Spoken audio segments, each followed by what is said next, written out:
जो आपको इंतशार हर तरफ नज़र आता है, जो आपको मुआशी बदहाली नज़र आती है, आपको सियासी अदम इस्तेकाम नज़र आता है, आपको समाजी टूट फूट नज़र आती है, तो लोग सिर्फ फ़ौज को मैं देखती हूँ मुर्द इल्ज़ाम ठहराते हैं। लेकिन आपको पता होना चाहिए कि पाकिस्तान में फ़ौज सियासतदानों की मदद के बगैर या उनकी सपोर्ट के बगैर कुछ नहीं कर सकती। जो भी फ़ौजी आमिर आया है इस मुल्क में, उसने सियासतदानों की और सियासी पार्टियों की हमायत हासिल की है, किसी भी तरह से हासिल की हो, लेकिन उसकी सपोर्ट के बगैर वो हुकूमत नहीं चला सकते।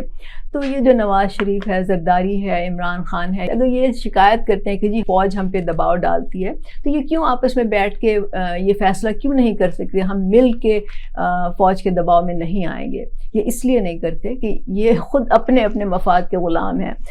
ये सब फ़ौज की मदद से ही तो हुकूमत में आते हैं, फ़ौज की मदद से ही अपनी सियासत चमकाते हैं, फ़ौज के बूट पॉलिश करके ये अपना इक़्तिदार हासिल करते हैं।